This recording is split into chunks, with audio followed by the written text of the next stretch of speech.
And now, it's that time of the week once again. Welcome to the Departure Lounge podcast with your hosts, Tom Whittle and Steve Wooldridge. Your ticket to the home of aviation podcasts.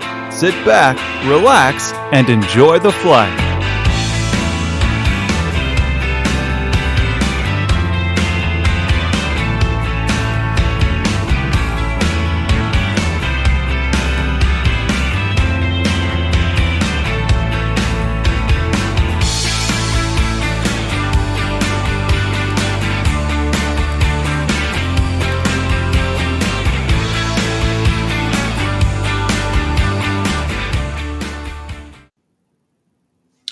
Good evening, everybody.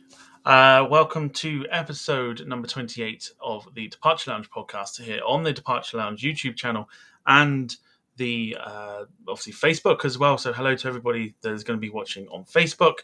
And at the same time, a very good evening to everybody listening back on Spotify. We are slightly delayed this evening because of technical issues, but we've had to revamp the show, do it a little bit differently. And here we are now to give you tonight's show, despite the fact that we are sort of slightly changing up a little bit. My name is Tom Whittle, and joining me this evening after the hiccups that we've had this evening, he's still here with us. It is the co-host, Steve Wooldridge. Steve, first of all, I got your name wrong last week.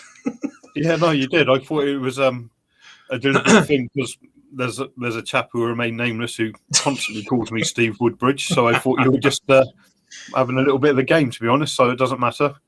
Yeah, no, it's no. I mean, I don't know what happened. I think it was nerves last week, but we are here this evening. We are going to be joined by Ian Hartley soon. But he is currently dealing with a situation, but we will come back to that shortly. But let's jump into this evening's show and sort of get everything up and running. So, should you wish to follow us on our social medias, you can on Instagram, Discord, Twitter. Obviously, like I said, we're on Spotify as well and Facebook as well. Throughout the evening, they will be appearing throughout the show. So do sort of keep an eye out for those and give us a follow to keep up to date with the podcast. Like I said, we're on Spotify as well. So tomorrow evening, about 7 o'clock UK time, this episode will be out on the show as well. And also you can take us anywhere that you want to with Spotify. So do consider giving the podcast a follow on there. And of course, one thing other than that first actually is buy the merch. Merch is now available. We released it last week, as you can see. There are 9 days left, excuse me, to get 15% off of your first order, ranging from, like I say, hoodies, t-shirts, mugs, caps, etc., etc. So do consider sort of supporting the channel by grabbing your own bit of merch. And of course, if you wish to be a guest on the podcast at any point, all you have to do is give us a message on any of our social medias that, like I said, will be playing throughout the evening. We will get you on as soon as we can. We're taking bookings for November now as well. We got busy October, and hopefully it's going to be as busy for November as well. So do consider dropping us a message if you wish to become a guest on the show. Anyway, Steve, we are doing something a little bit different. Like we were supposed to be having a guest, but because of technical issues, we are rescheduling this. So what are we doing this week? Well, we've got a lot of news items lined up, so we'll be able to talk about those in depth. And hopefully you'll sort of learn a bit if you're watching at home or whatever, and some stuff that you might not know about. So it will still be a good show, despite the sort of gremlins that have got into the system, unfortunately, tonight. Unfortunately for us, we've had a little bit of a, like I say, like a bit of a technical problem, but we have now sort of rectified that, and we are giving you a show of some sort. So like Steve said, we are going to be going through the news. We've got 6 topics to go for, including one that is very controversial. It's going to be it's going to be one of those shows where we want your opinions as well. So get your chats in on the podcast, and we'll get them sort of read out throughout the evening as the show goes on. We are going to be here for probably about maybe an hour, just over an hour or so. So yeah, like I said, do get your comments in, and we will read them out. So Steve, should we crack on then? Yeah, absolutely. Just further to what you said, anyone who sort of looked at the merch website and have bought stuff, it would be nice to hear a bit of feedback in the chat. If you could just sort of drop comments of what you've sort of enjoyed and anything you sort of observed from the website, that'd be greatly appreciated. Absolutely. Like I said, 9 days until 9 days until we can't. The 15% off runs out. So make sure you hurry up and get that done. But let's crack on with some news anyway. And we'll start off with sort of the first bit of news that happened this week, which of course is the fact that JetBlue have started up their operations at Gatwick Airport. Now, we on the show sort of had a conversation about this in terms of what we were thinking. What of their seconds, because the CEO had planned to do a second sort of place in the UK, but he sort of kept it very tight-lipped and didn't sort of give anything away. So we were sort of thinking about where to go or where they would go. But a lot of us said Manchester. A lot of people said that they may go to places like Stansted, or they may go to a place like, they may go to a place such as Gatwick. And of course, as we found out this week, it's Gatwick. So it's a good move for Gatwick to have JetBlue obviously coming to them, isn't it? Yeah, it's fantastic, and it's sort of the shot in the arm Gatwick needs. I know they've got one sort of British Airways B777, which does transatlantic down to Antigua and WestJet. So to have JetBlue come in and offer more transatlantic from Gatwick, which suffered hugely really from sort of what's gone on in the last few years and sort of just been left with EasyJet, it's a real good shot in the arm for Gatwick.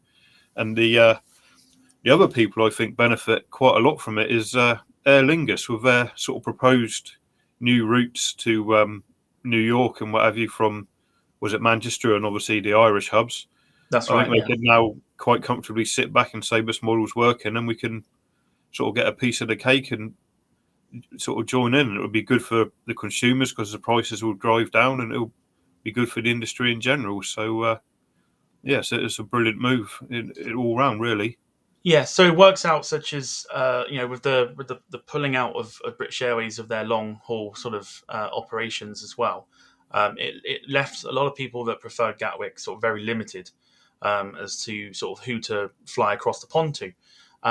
And obviously, the likes of JetBlue coming, there are rumours of, there are other places that sort of needs to be served by Gatwick and stuff. So JetBlue's arrival is definitely a step in the direction as a sort of, a stopgap filling sort of thing, if you know what I mean.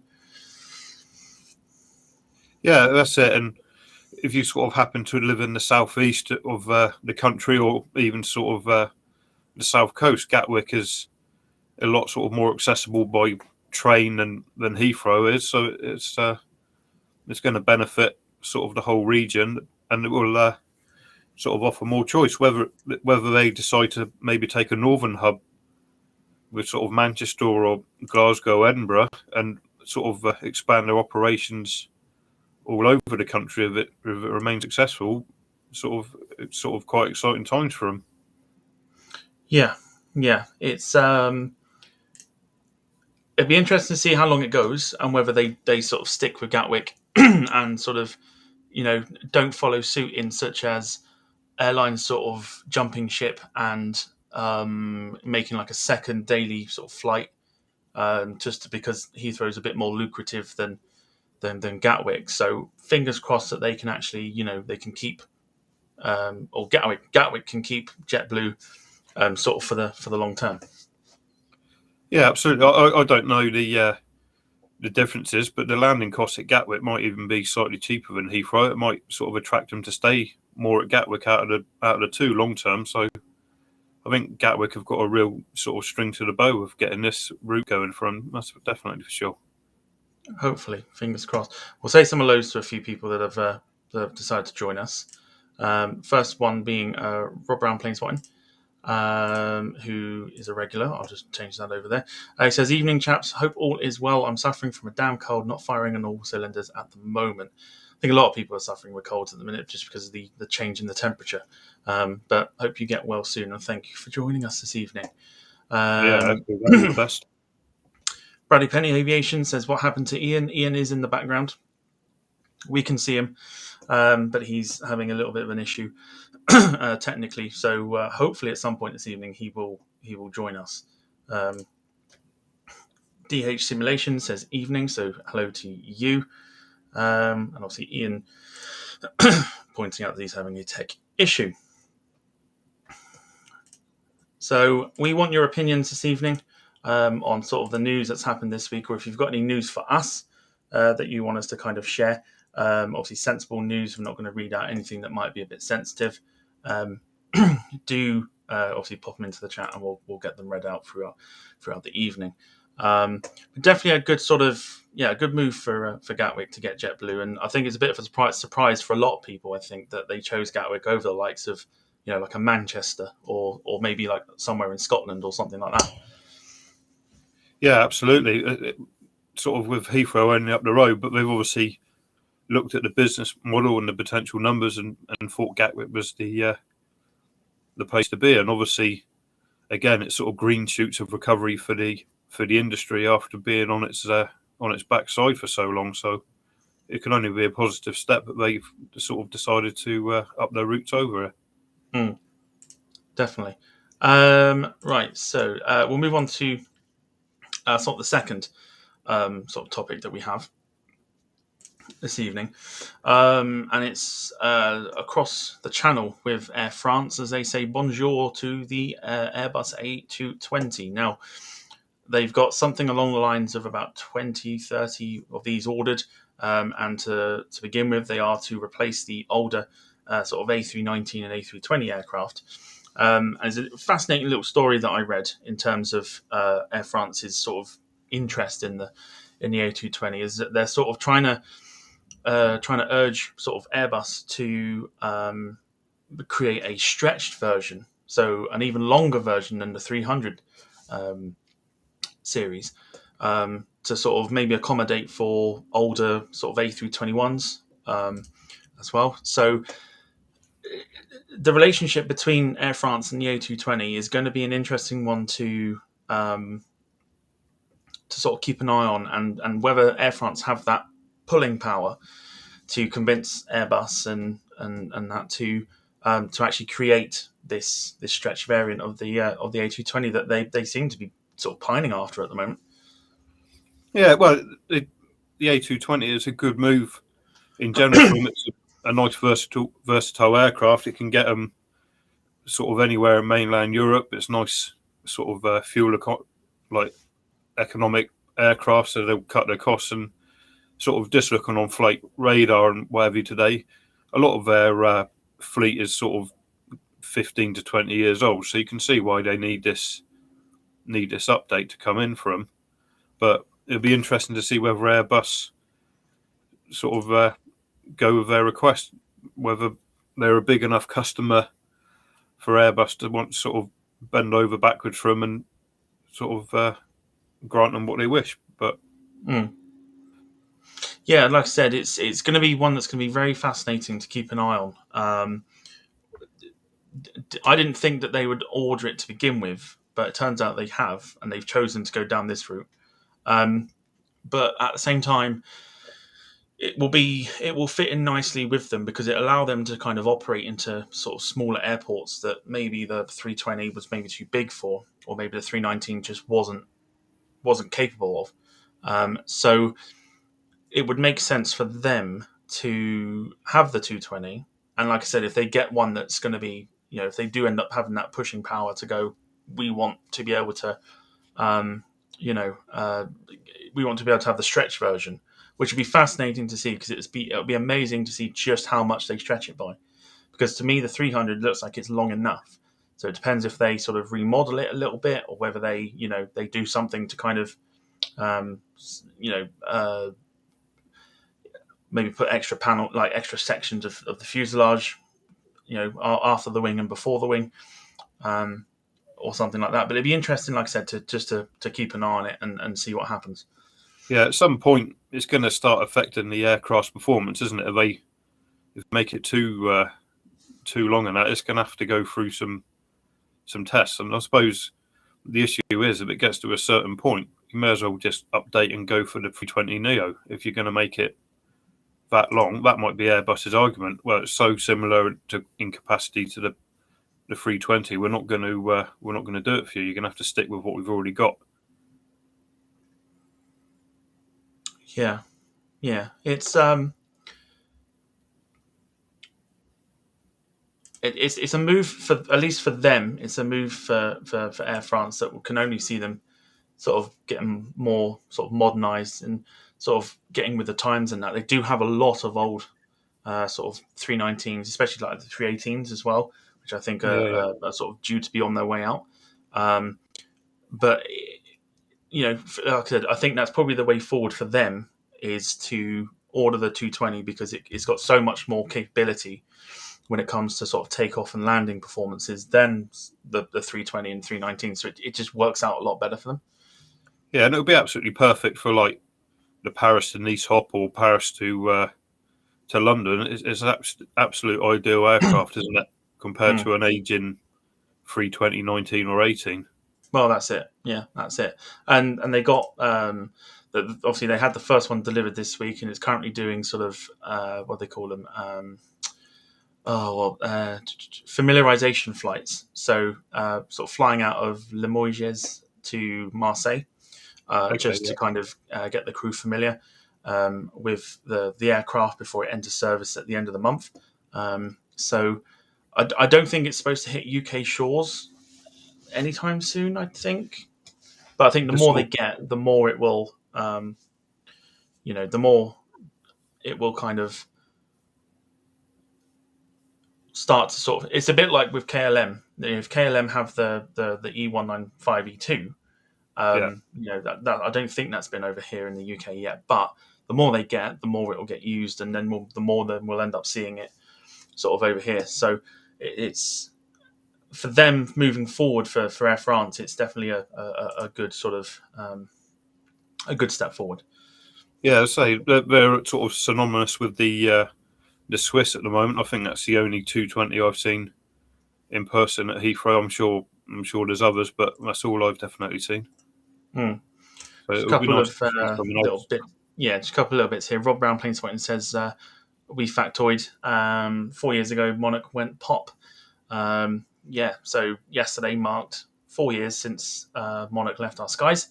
And obviously still sort of sorely missed by spotters and people that used them quite a bit. So definitely sort of missed in that one. And then over on Facebook, Marco Barrett says, "Evening, guys." So a very good evening to you. Yeah, evening. Thanks for joining us.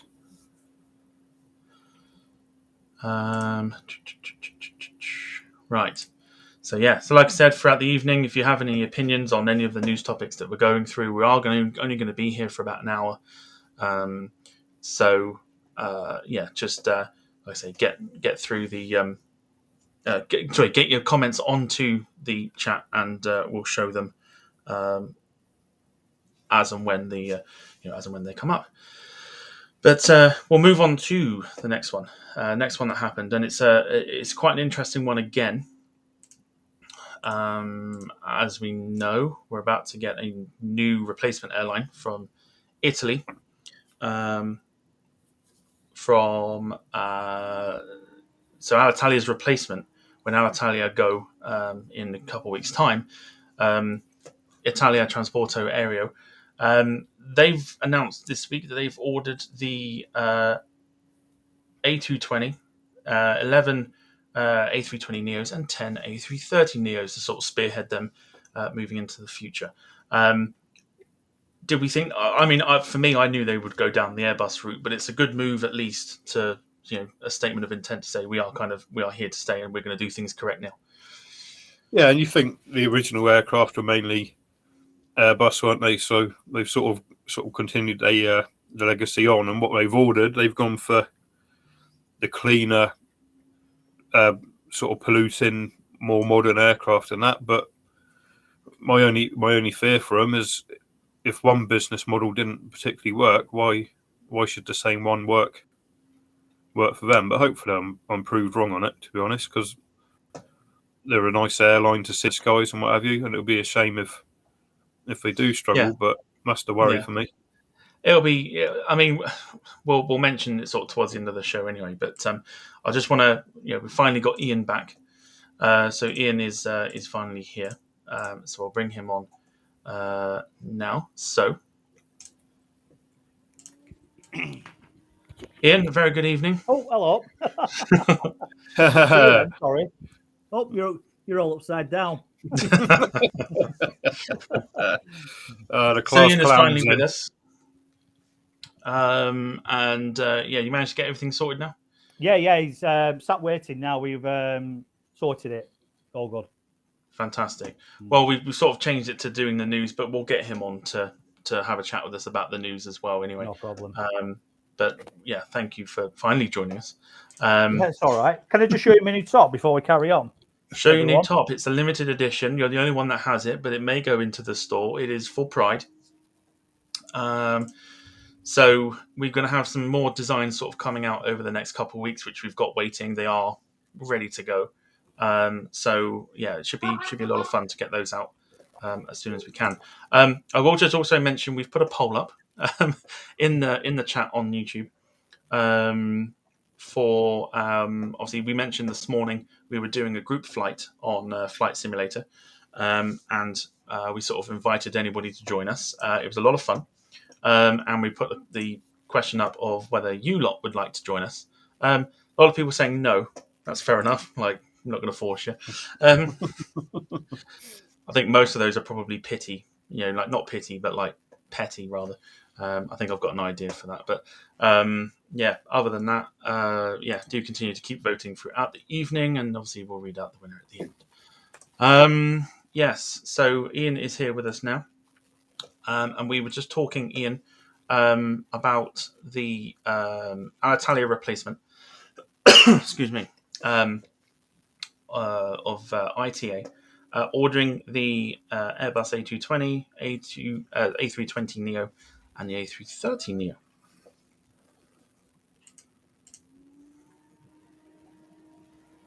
All right.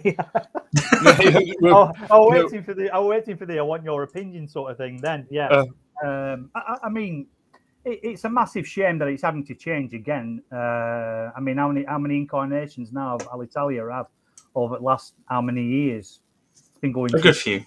Yeah, it's had quite a few, hasn't it? And it's a shame that it's having to change again. But it's nice that they're getting a new fleet. They're getting some some new equipment in, which hopefully will give them that boost and what have you, and hopefully get the passengers in, because I mean that's what they're going to need at the end of the day, aren't they? And things aren't back to normal yet, so I suppose it's quite a tricky time for an airline to sort of I don't know, reinvent itself, if you want, or start up and to buy all that equipment and to lay all that kind of money out. And it's a big gamble, I suppose, but fingers crossed, it'll work for them, and it'll be nice to see some of the new liveries what they've got flying into our airports in this country. Definitely.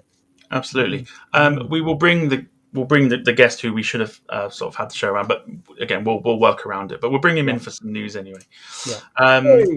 Isaac Cowley joins us. He likes a bit of brioche, candy floss, and of course he likes planes as well. How are you doing this evening, Isaac? Bit stressed now, but I'm fine. Yeah. It's the fact that we finally got it working. That's the main thing. Yeah. But got full house now, so we'll continue to go through the news. as we were.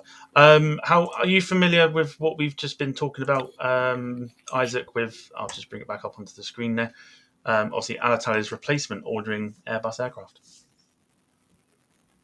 Yeah, it's quite odd, but I guess the airline has to kind of develop its own way.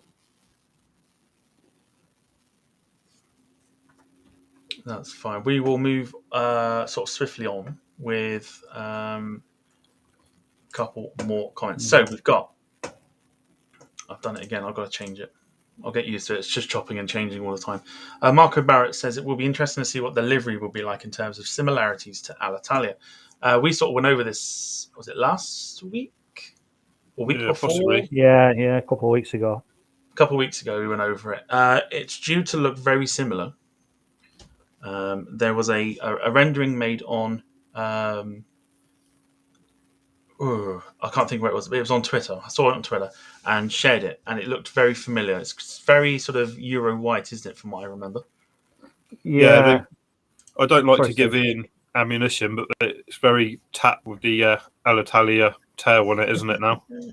You just took the words right out of my mouth. Because I said it more polite than you would have, that's why. Yeah. Yes. So it's going to be interesting to see just what happens. It's a nice order for Airbus as well, isn't it? Because it's an all Airbus fleet, isn't it? Well, that's it.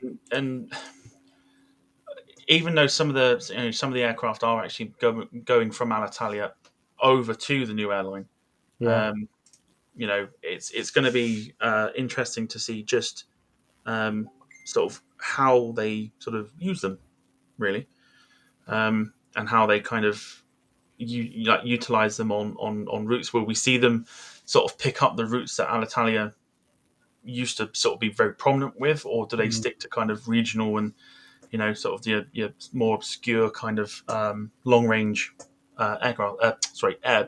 I mean, yeah, I see what you're saying.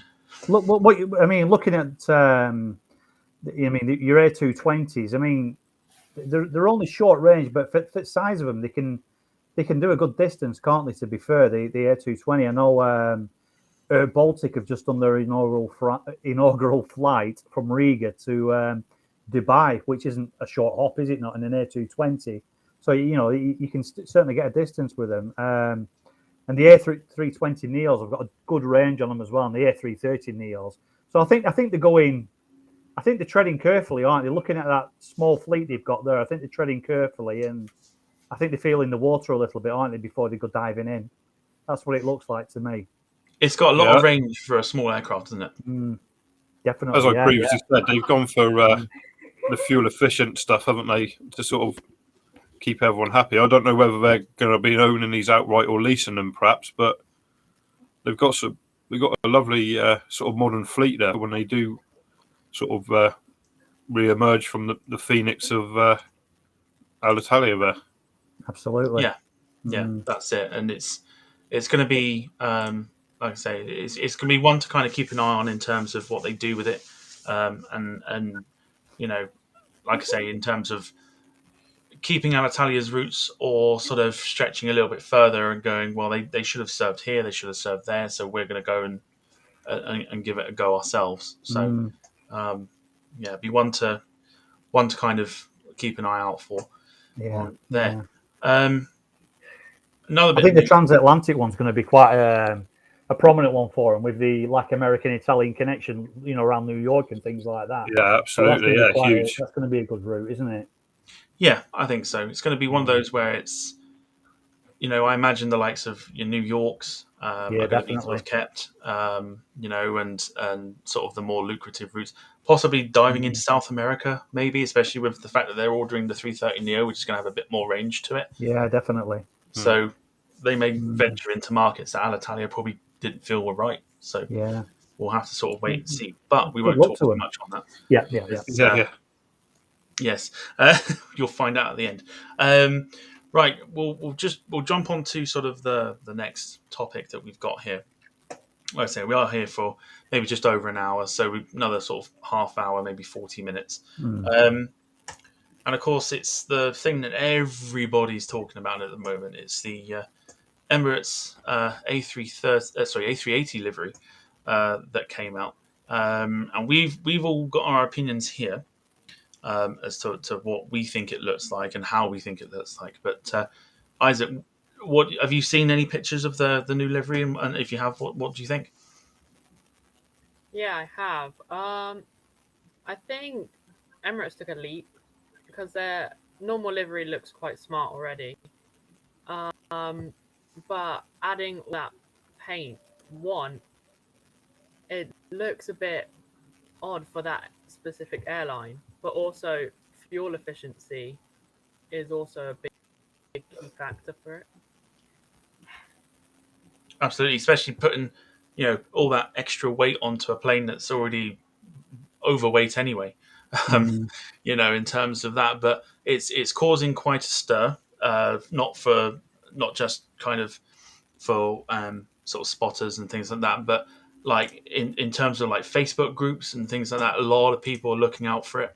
A lot of people want pictures.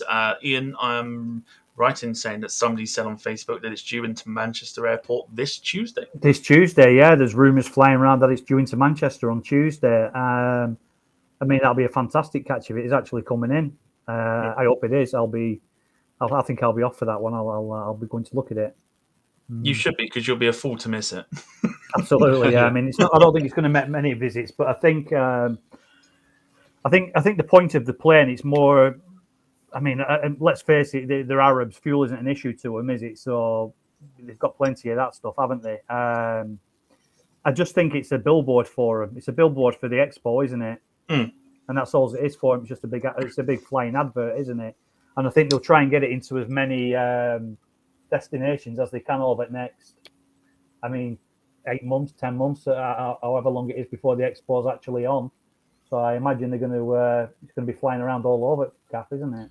Well, you imagine the fact that now that Emirates have got their some of their 777s and A380s already painted in Expo livery, like the sort of the blues, the yellow, blues, oranges, and green sort of we'll call them designs in the middle of the livery.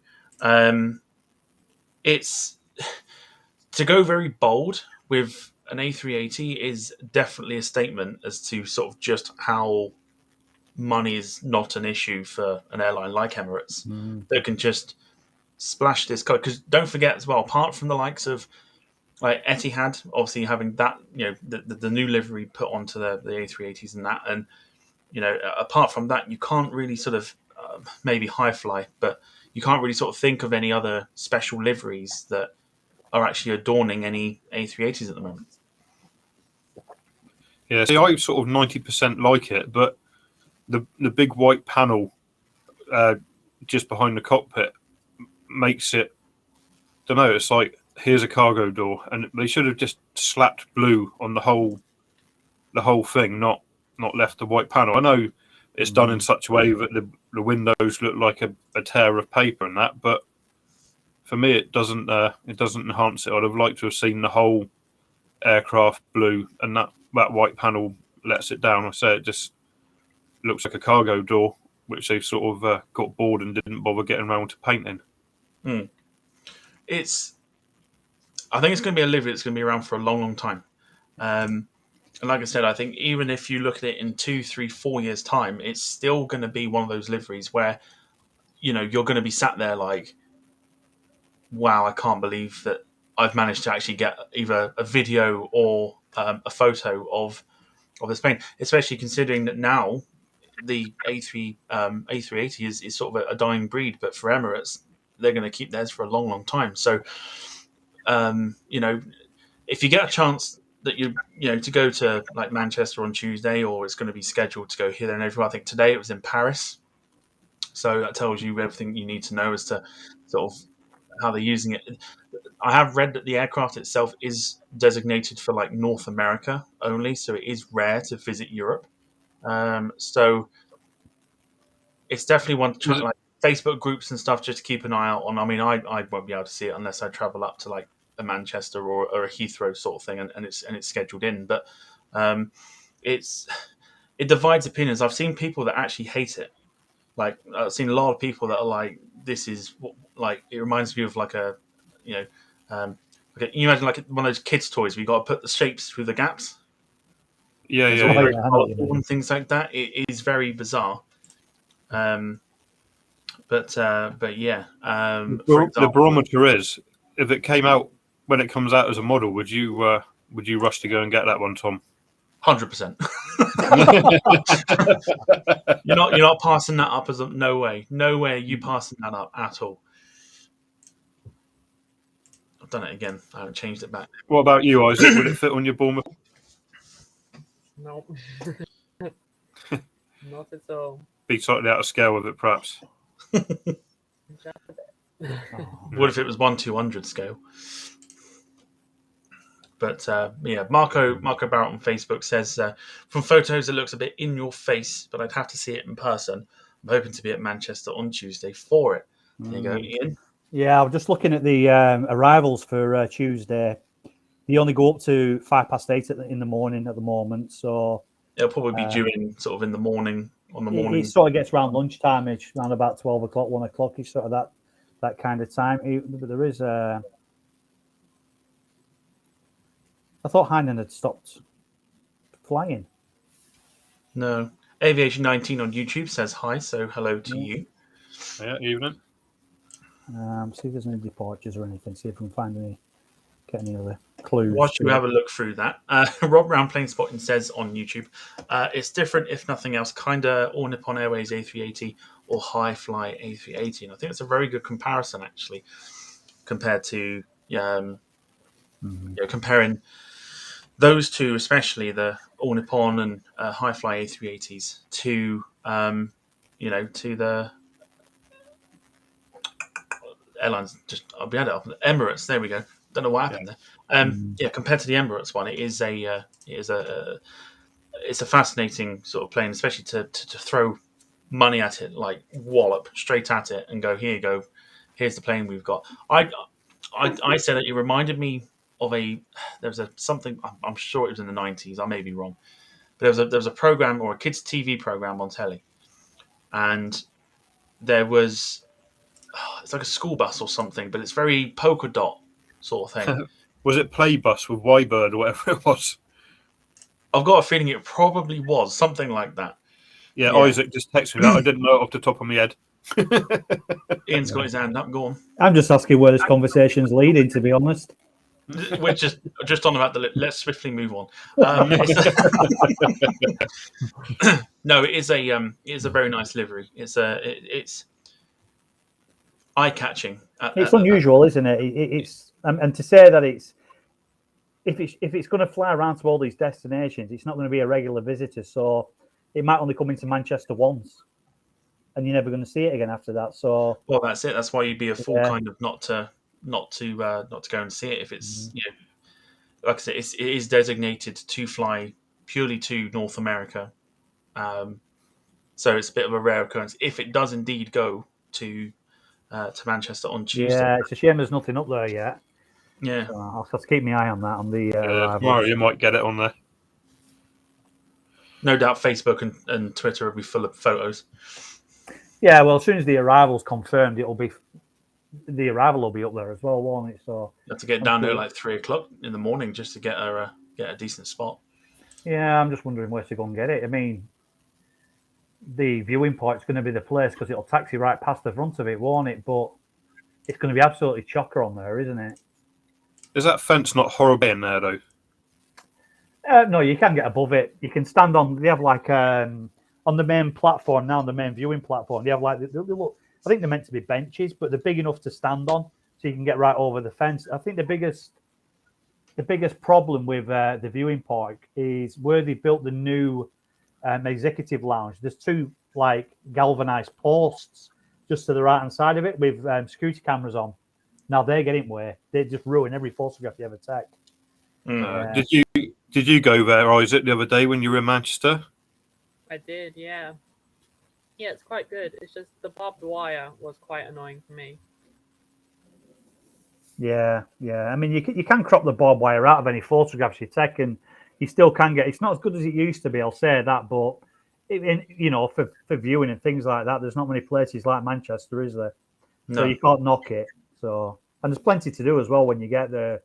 You know, you got the little kiddie play park, and there's a Concord there, and there's a cafe and toilets there, and a gift shop, and a few little bits and pieces to have a look around if they're open. So it's definitely worth it. It's definitely worth a day out, I suppose. Absolutely. What I will say before we go on to any more comments is, if you're enjoying the sort of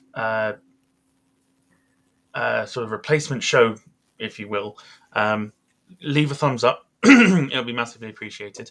And if you're new around here, do subscribe. Ian, big question for you from Rob Brown Plane Spotting. Chutney, anyone? I'm all over it, Rob. That's what's holding his posters up this week. It is, yeah. Yeah, it is, yeah. It's the finest chutney going. It's that strong it can hold posters up. Yeah. They've been sat there all day then. I put them up this morning to make sure they didn't fall down. And I've only had one malfunction. So we're all good. Yeah, Well, we've got a genuine wager.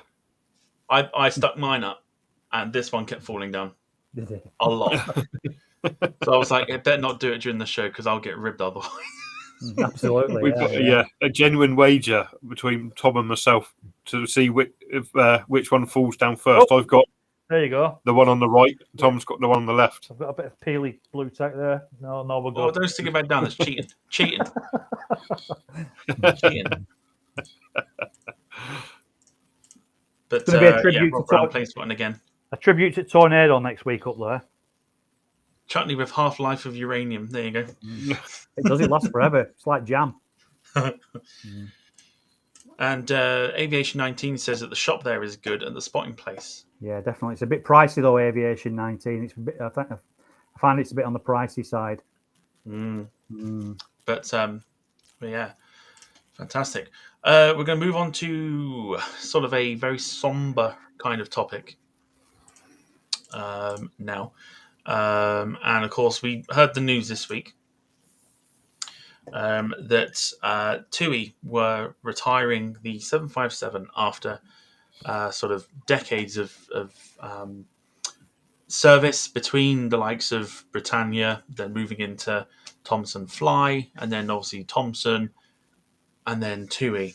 So what do we think about this? There's a lot of people on Twitter that were very upset to sort of learn of the sad sort of retirement of the 757. I, for one, am quite sad as well, because it was a mainstay at Bristol. It was like the highlight of any Bristol like spotting adventure that you go to. Obviously, you, Ian, would see them quite regularly at Manchester, so you see them on a daily basis quite a bit.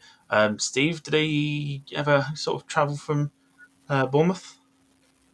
No, we were far too important for 757, so it never came to Bournemouth. I'm afraid to say. I might disagree, but I've never seen one into Bournemouth. Never seen one. No, we've got two Bournemouth spotters. There we go. I'm getting it right now. One there, one there. So it's two against everybody else. But it is a sad sort of sad occasion this week. I mean, today is the official day that they have retired them. I think the last flight was last night from Kos, I think, into Gatwick. I think that was the last flight, and now they've officially retired them, which is sad. We'll start with sort of any memories that anyone might have. Ian, I know we've got some memories about them with obviously spotting trips at Manchester. Absolutely, I think just the general noise of them, Tom, and things like that. They're such an iconic plane, aren't they? The way they sit in on the runway and the way they look, and they just. I don't know. They're really, really nice planes, aren't they? Obviously, the noise what they made as well were absolutely phenomenal, and they are going to be missed. I was going to ask, were they retiring them to? Are they going to scrap them? Do you think they'll sell them on, or what? What do you think of that? Are they old planes? How old? Well, I mean, me and Steve were talking about this off air and that, and we sort of found that there's one of them has already been designated to the Royal Air Force. Okay, right. As a sort of a test bed for the Tempest aircraft, for like radar and like laser guiding sort of systems. That's interesting. So we were saying it may very well make an appearance up at Wharton at some stage. Yeah, definitely have to keep my eye on for that. Definitely. Yeah. So it's going to be an interesting sort of topic. I think that's a former Britannia aircraft as well, judging by the registration. But apart from that, I can see. I mean, I know some that have already been retired, sort of a couple of years ago, went on to big like freighter aircraft for sort of airlines in China. SF Airlines took a few, I think, if I'm correct. But yeah, it's as far as where they will go. I would imagine they'll become freighters, or some will be too old that they just. I don't think they're that old, if I'm honest. I don't think they're really that old. I know DHL are quite keen on the 757s, aren't they? They like them, don't they? DHL love a good 757. Icelandic that much. They kept Icelandic Air, yeah, they're like a 757 as well, don't they? Yeah, DHL love one that much. They've still got an old British Airways one with the original RB211 535C engines, I believe, which is with the short nozzle at the back. So so I imagine a few may go to them. If not, FedEx, UPS, they'll travel across. It's where British Airways' 757s went after retirement. They went over to FedEx, and that. So. I think the problem is the A321 does it as well and cheaper for the airlines, doesn't it? So it's almost the same specs, but a lot less sort of fuel cost and all that kind of business. And it's unfortunately sort of bit the times of greener travel. That's it. I mean, do Boeing have a dedicated sort of conversion unit like they do with the 737s? We talked about the 737s going back to Boeing and Boeing converting them into cargos. Now, do you think that they'll do the same for the 757, or do you think it'll just be rip the seats out and board the windows up? I think if I'm correct, there's a facility in I want to try and get this right. Xiamen. All right, yeah. In China. Yeah, it's in China. Yeah, the AVNX, doesn't it? It's like a little maintenance bit. That's where sort of TUI sent their old, for the ones that were going to SF Airlines, they sent them to there to be sort of converted to freighters. Boeing send their 767s to Tel Aviv to get done. Right. And I think it's the same for the 777-300s, which are sort of the older ones, the older extra range ones. They're off to Tel Aviv as well to be converted. So it's between sort of China and Israel for their conversions. Yeah. Aviation 19 on YouTube says that a TUI 757 is flying out to Palma tonight. It says on Flight Radar 24. That'd be interesting because I thought maybe today is the official last day of service for them then. And maybe Palma is the last one, but I'm pretty sure I read that Kos was the last I thought they'd flown the last one as well. Yeah. Yes. Rob Brown Plane Spotting on YouTube says only 757 replacement is another 757. Boeing missed the boat, not getting a replacement to the table. Isaac, is that correct or no? Wow. I mean, they kind of have the 757 Max replaced with 757, so I would say not really.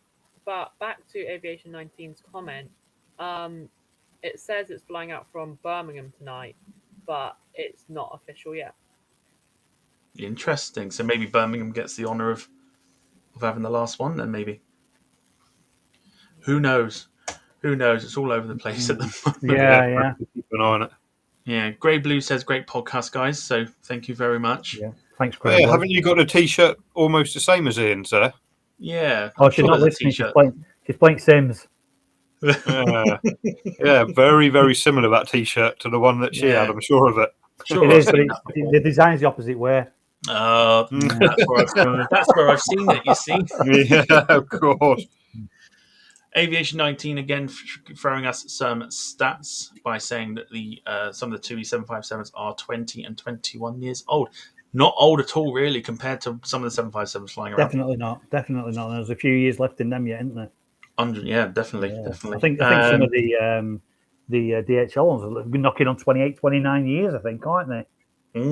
There's They're a, older, I think aren't they? the old one from British Airways is about 34 years old. Is I it think. right? And Jet 2 are still flying aircraft that were delivered in the 80s. So it's they're workhorses, proper workhorses. Absolutely, yeah. Rob Brown Plane Spot on YouTube saying Icelandic Air even had the longer 300 model. They were one of the sort of rare owners. Operators is the right word I'm thinking of. Yeah. It was I a saw real the shame, actually. Icelandic. Is it the Aurora Borealis one or the Hecla Yeah. Aurora? I saw that one in Hecla Manchester. Aurora, Yeah, it's lovely playing that one, Iceland Air. It Aviation was a real 19 shame. again. Sorry. I was Sorry, as saying, you were. so he's given us some information on Golf Oscar Bravo Papa flew with Balair, Air Berlin, Thomson, then TUI. And I think that's the last one going out, maybe. Sounds about right. And he's given us more info on Oscar Bravo, which flew with Air 2000. There's some names there that Yeah, absolutely. sort of give a little bit of a throwback there. First choice, Sky Service, Thomson, and then TUI. So thank you very much for that. But yeah, as you were saying, Steve. Oh yeah, no. I was just saying it's a shame. The last time I went to Heathrow, a Icelandic Air was due in, and it was shown as a 757, and then right as it departed, it got changed to a 767. So I was denied my 757 in Heathrow that day. So maybe it's just not meant to be. You never know. Yes, yeah, they do tend to kind of rely on the 767 at the minute, but I've noticed I think they're sort of transitioning over to the to the Max now as well. So sort of get your 757s while you can, sort of thing. Yeah, absolutely. Do you have any memories, Isaac, of the TUI 757s? Like, I imagine you would have seen any at Manchester and that. No, I haven't seen a TUI 757 ever. Well, but I've seen it before it turned into TUI. I'm pretty sure we had a first choice 737, 57, and Bournemouth one. But no, 757 ever.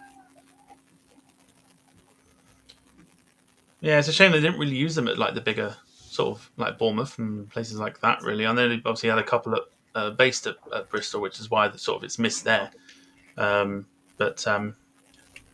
Yeah, it'll be a shame, and they're obviously going to be replaced by the Max aircraft as well. So, it's sort of more of the same, really, with the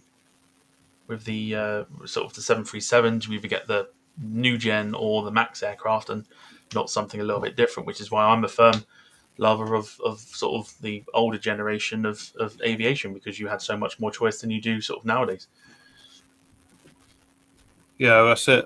Sort of the old classics are like fading away, aren't they? Like the 747, 757, and it'll just be skies full of 350s, 320s, and Dreamliners. All very much the same sort of stuff. Aviation 19 giving us some more info on some more 757s. Oscar Bravo Victor left at the age of 17 years old. I think. No, it wasn't them, was it? I was thinking of maybe they took the last one built, but I don't think it was them. It was, I think it was Shanghai Airlines that took the last 757. Someone will correct me on that, I'm sure. But we move on to sort of the last topic that we've got for this evening. And we're going to spend, I said we were here for about an hour or so, but I think we'll spend a bit more time than just 5 minutes talking about this one, because this is what's caused a lot of controversy this sort of week. And actually, more airlines are actually following suit with this. And it's the fact that United Airlines are looking to sack unvaccinated staff or anybody that's refusing to get vaccinated against the virus. Rumours are that there's about 600 staff that are facing termination. And I think earlier this week, I think the likes of Delta, American have all been sort of given a nudge to go, why are you not doing the same thing? So I kind of want to go with you, Steve, because I know you've got a bit of an opinion on this. What do you make of it's obviously incredibly controversial. sort of the pros of it is customer confidence. If all the staff are vaccinated, then you're going to be a lot more confident. But that has to go back to the passengers as well. There's no point saying all our cabin crew are vaccinated, but you can fly internally without being vaccinated, because it completely defeats any kind of object against it. But I dare say, in like the American culture, United are about to find themselves with 600 lawsuits for people who, like, whatever your opinion is, have got their freedom of choice whether they go for it or not. And I can see United having to deal with a lot of paperwork off the back of this. Yeah, it's going to be one of those where we know this whole thing divides opinion anyway. Like, without going too much into it, because I know obviously YouTube's algorithm will be listening very closely. But it divides opinion to whether people want it or not. And if you're choosing not to, then that's your opinion, and that's your choice. If you want to, and you do get vaccinated, then that's all well and good as well. But to sack people, I mean, you can understand why, in a way, because you are literally protecting other staff and passengers, and it's yeah. I think, like you said, if they ended up doing that and giving those 600 odd staff the boot, then it's going to be done for like unruly departure sort of thing, and yeah, 600 lawsuits are 100% coming their way. Yeah.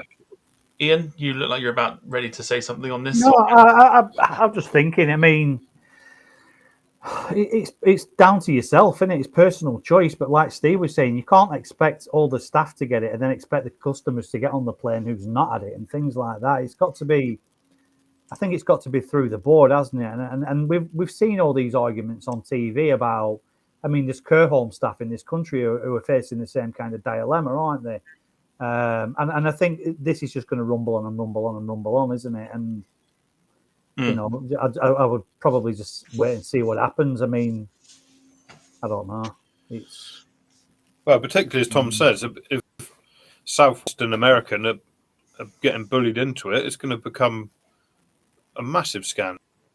So I'm not sitting here saying one's right or one's wrong, but you in this sort of day and age, freedom of choice is still a thing. You can't bully someone into doing something with the kind of consequence that you lose your job off the back of it. no. Well, without going into too much kind of like, you know, into the politics sort of thing, I'm a believer of getting it basically, just because it's going to help everybody out and things like that. That's my firm belief. But everyone's got their own sort of opinions. But you know, airlines such as like American and that have all been sort of told, you know, why are you waiting till, you know, third, fourth, fifth, maybe even sixth down the line, whilst other airlines are starting to kind of get on board with the fact that if you ain't vaccinated, you ain't getting a job, or you ain't staying in a job, sort of thing. So it is a tough one, and you know, if you've got opinions of this, like, chuck it in the chat, because I'm intrigued to know what people think about this whole thing, and whether they think it's right or wrong. Really, Isaac, right or wrong for this? I mean, it's one thing, really, like passengers that all staff are vaccinated, but at the end of the day, they've just lost 600 staff members, and around a pandemic, that's not really wise to do. But I think they've just dug themselves into a deep, deep hole. Yeah, it's I don't know. It's one of these things, isn't it? It's so hard to kind of say something where you're not gonna tick the other one off, sort of thing, by sort of voicing an opinion by going, well, you know, you should be this, you should be that, and then this person turning around going, well, you know, I don't have to do this because that, and it's so much hassle when it comes to it. So no doubt throughout probably this week there will be more news about more airlines that will sort of jump on board with this and sort of, you know, tell their staff that if you ain't got the jab, then you risk losing your job, sort of thing. I suppose it's different in terms of like the sector of work that you work in, because if you are working with a lot of people, and then it's easier to kind of it's more of a danger, shall we say, to work with a lot of people and not have it than to have the jab and work around a lot of people, because you're sort of partially safe. But it is one of those where it just divides opinion.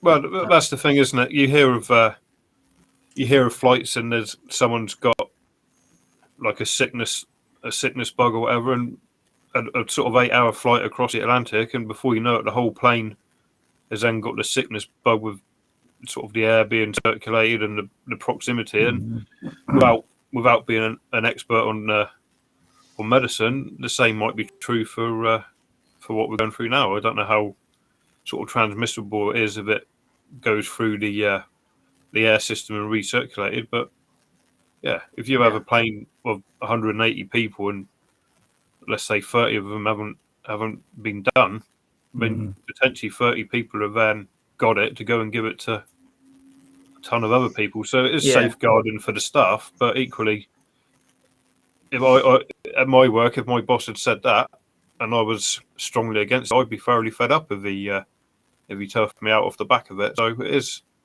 really tricky.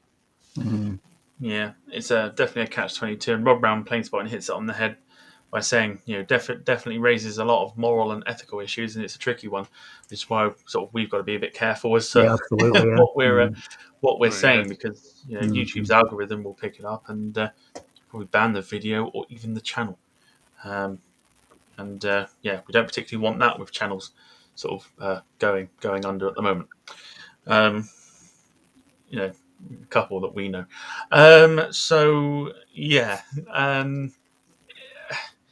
There's not. Like I say, we don't want to be adding to it. Steve's gone already. There's not too much that we kind of want to be adding on to the whole thing, but it's one of those topics you just got to keep an eye on and see who else is going to add to it. On the screens now while we're doing this, obviously we've got Steve and Ian's sort of social medias if you want to sort of give them a follow as well. It's a strange one, but we'll keep an eye on it, and then anything that we find during the week, we'll report it as and when. Yeah, it'll be interesting to see whether it actually comes to fruition before a court says you can't be doing it and nipping it in the bud before it becomes a massive, expensive scandal for them to have to deal with. There's a lot more to come from this. This is just the start, I think. But I think whatever happens, it's going to open the floodgates, isn't it? Definitely. So we've been going for an hour or so. We'll stay for another sort of 15-20 minutes or so, and we'll just sort of we'll begin to kind of not wrap the show up, but we'll just sort of explain sort of what's happened with the changes and stuff. We've had a little bit of a hiccup this evening, to the point where we didn't know if we were going to get a show out at all, but we have got a show out. Isaac is here. He was also getting technical issues, but he is here. We are going to get him back on again for his actual show, which we'll probably do maybe during the week, which we'll confirm with you anyway. But it's been nice to have you here to discuss a little bit of news, even if it's not talking about you. I mean, we could talk about you for a little bit. His eyebrows raised. Yeah. Looks like a young Andy Burnham, doesn't he? Is it Andy Burnham? The Mirror Manchester. I would just ask Isaac one quick question off his actual show, and if you could just sort of tell us what came into Bournemouth yesterday lunchtime, because I know you were very excited about it.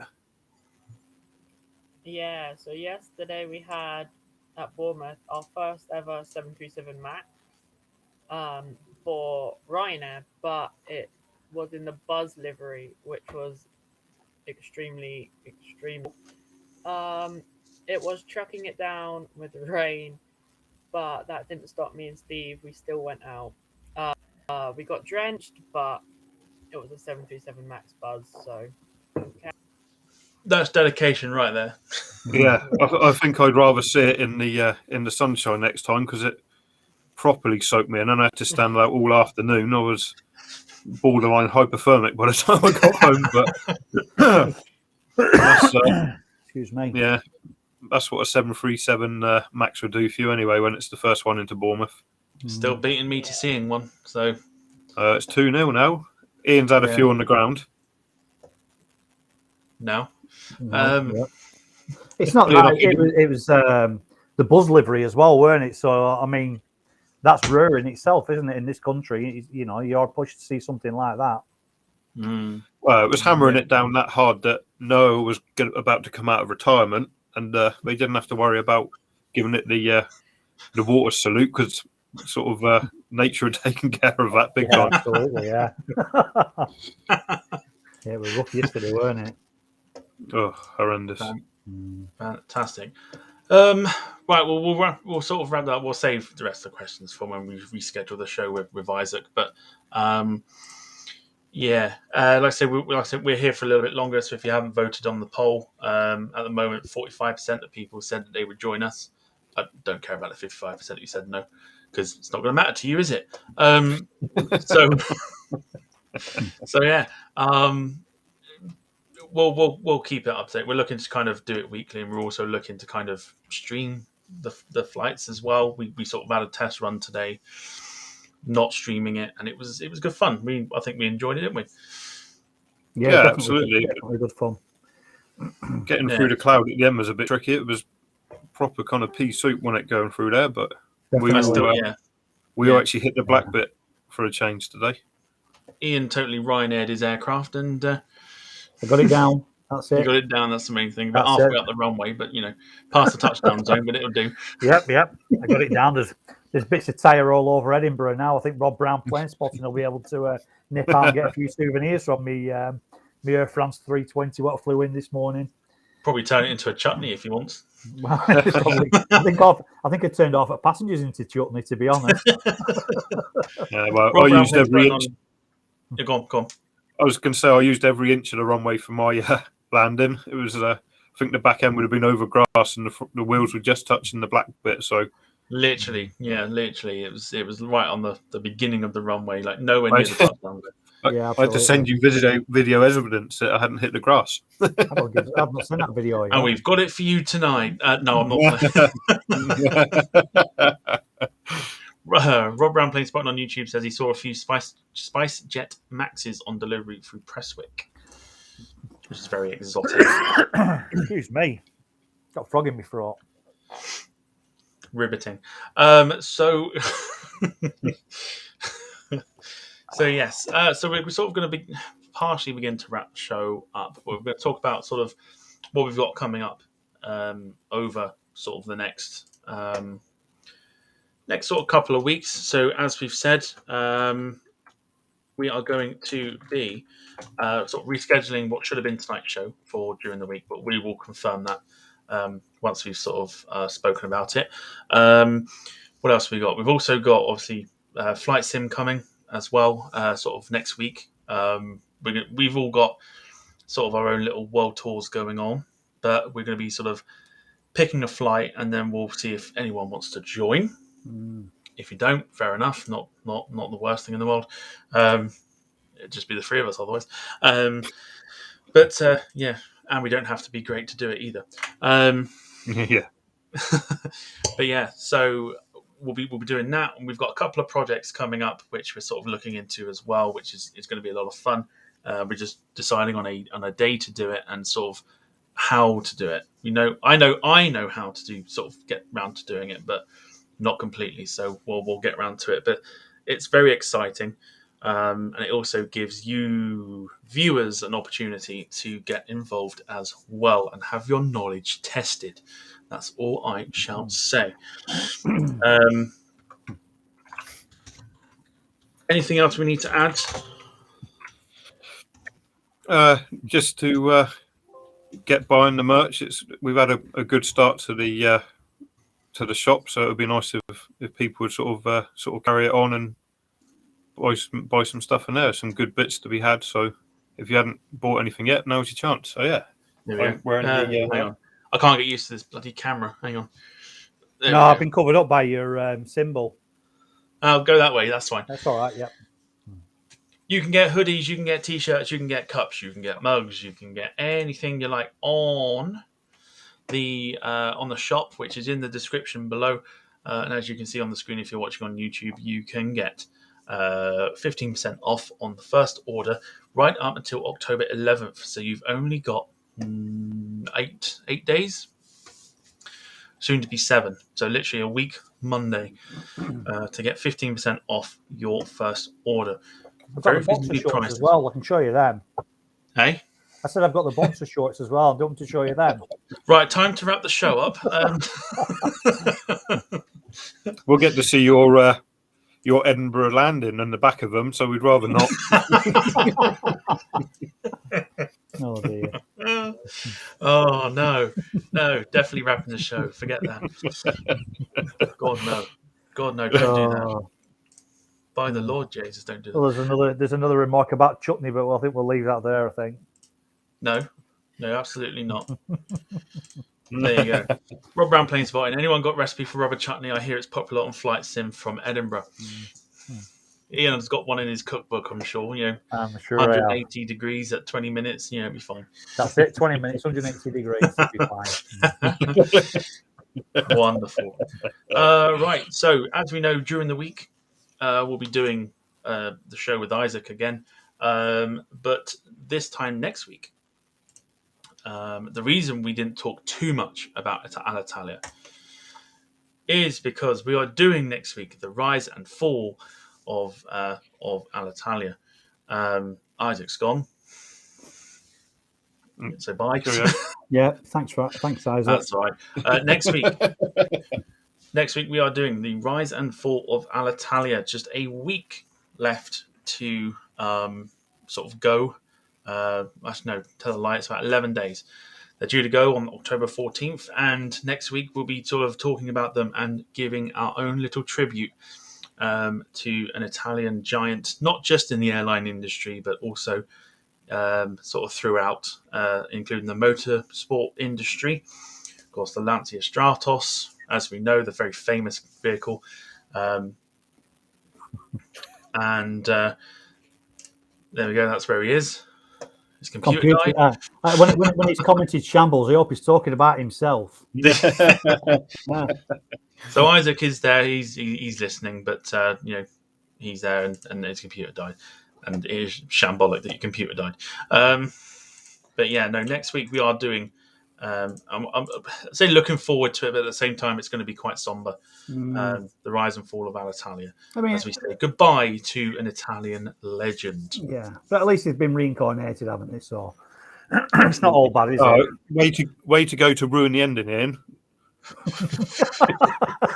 Spoiler alert! Spoiler alert! Yeah, we say goodbye, but they come back. Honestly, the week after we can do a welcome, can't we? A welcome to the new one. We could. Do goodbye next week and a hello to the week after. Rob Brown Plain Spotting says, "Get chutney on merch." I've seen the way Ian eats it. You don't need to put it on merch. Spills it on himself. So I got a multicoloured top on to hide it. Yeah. But yeah, so Alitalia next week. It's going to be a fascinating show. We want all of your memories on that show as well, whether it's plane spotting or you've flown with them, or you just have a little bit of knowledge to do with them. I say just hopefully you can tune in with us next week, and we shouldn't have any technical issues next week at all. Fingers crossed.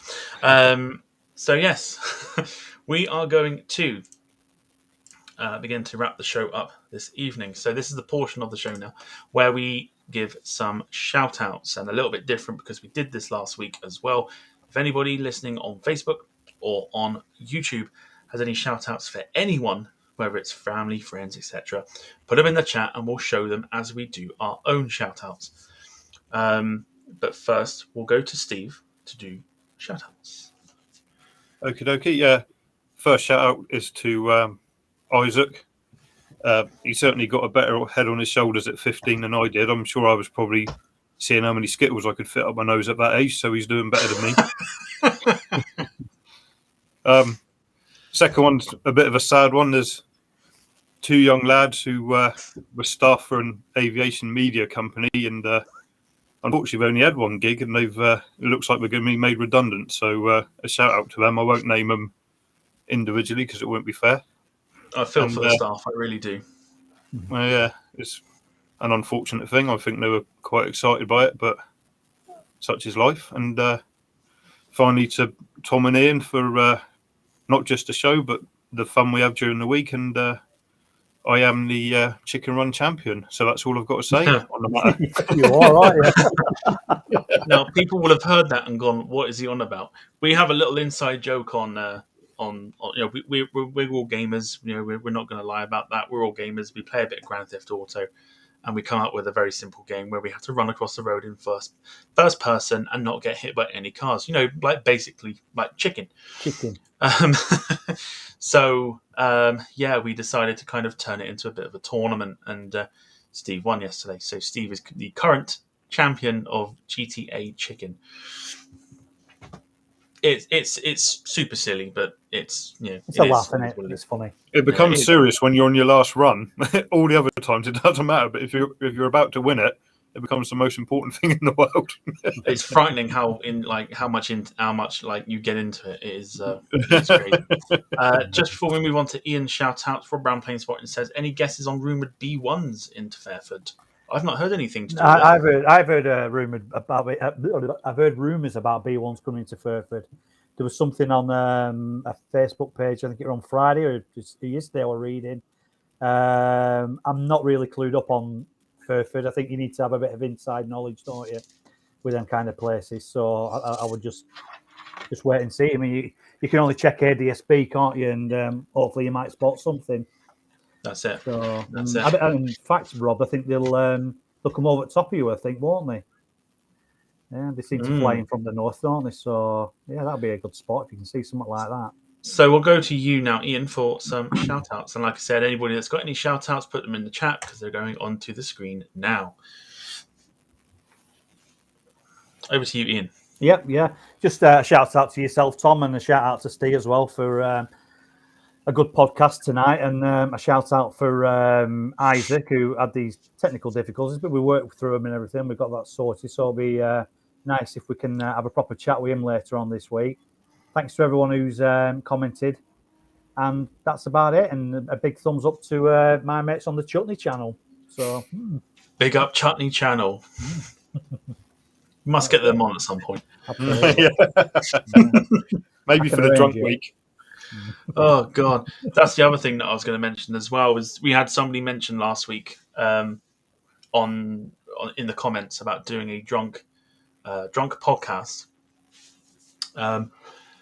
We thought about it because we were like, yeah, go on, we'll do it. But then we sort of thought about it, and you know what? We're going to do it. So that's also to come. It's going to be sort of a, I don't know how we're going to work it, but we've got to try and work it around kind of, because there ain't no way no one's not going to swear. So we've got to try and work it. It can't be a school night. Well, it can be a Friday, but it can't be a school night, obviously. Definitely not a school night. No, so it'll be a Friday night or a Saturday night, but we don't know which. So keep up to date on our social medias, which I'll run through again very shortly while Ian is doing his. Oh no, he's done the shout outs. It's my shout outs. Yeah, we'll let you know. It's going to happen, but we'll let you know.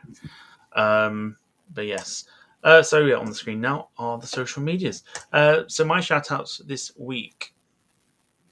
I'd like to kind of echo what Steve said in terms of the other channel that we sort of know very well that have sort of flopped more than a Magikarp on Pokemon Blue. So yeah, thoughts to go to them and staff as well. Shame it happened to nicer people. Also, shout outs also go to Ian.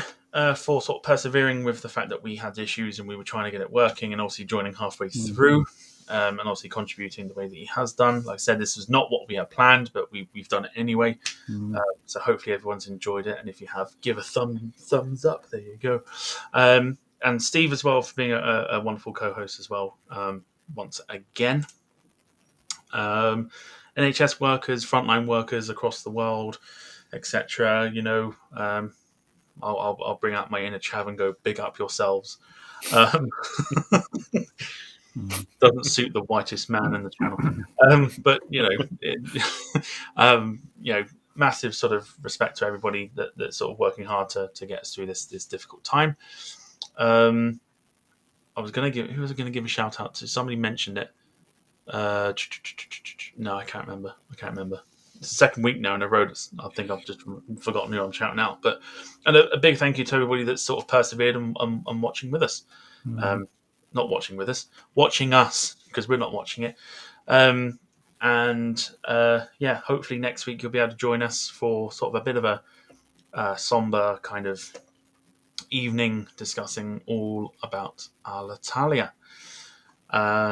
So, with that said, all that's left to do now is to say our goodbyes. And like I said, we will keep you informed as to when we're on during the week. So, final comment for the evening from Rob Brown playing Spot. He says, "Good effort, lads. Have a good one." Yeah, cheers, Rob. Thank you, mate. Indeed.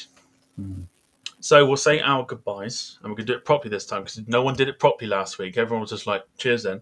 Yeah. So we're not going to go with Ian because he'll do the same thing. So, Steve, do you want to say goodbye to everybody that is still watching? Well, thank you for everyone who's joined in and in the comments and whatever you this evening, and we really appreciate it. Have a good week, and we'll catch you next time. Take care now. Bye bye. Go on, Ian. Well, I missed a shout out actually. I wished. Sorry, I wanted to shout out Poundland for their. I can't say it. For their adhesive solution this week. Big up to Poundland. Big up Poundland. Yeah. Never thought I'd hear that on this channel. Yeah, thanks to Grey Blue there. She's just commented. Thanks to you guys for an amazing podcast. Always is. Thank you very much. Yeah, and that's it. So goodbye to everyone. See you all during the week when we speak to Isaac again. Definitely. And I'm going to keep it nice and short, but have a fantastic week, everybody. Well, half the week, because obviously we'll see you during the week, but have a great week anyway. And we will see you at some point during the week. But for now, another comment. There is a comment. Wait. Someone's telling us to wait. Yeah. Talk amongst yourselves whilst we wait. Seen any good super yachts this week, Tom? I know you were out and about. Say again. Seen any good super yachts this week? I know you were out and about. It's either my hearing or I'm going. What was that? Have you seen any good super yachts this week? I know you were out and about. No, it's been too windy for that. Fair enough. They'll get damaged easily. Aviation 19 got us to wait. He said the 2E757 departs at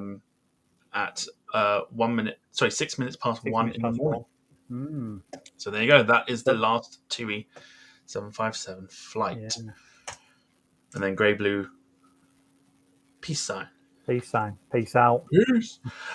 Yeah. So anyway, so that's going to do it. Yeah. So we'll see you at some point during the week. But until then, have a great whatever part of the week until we're on.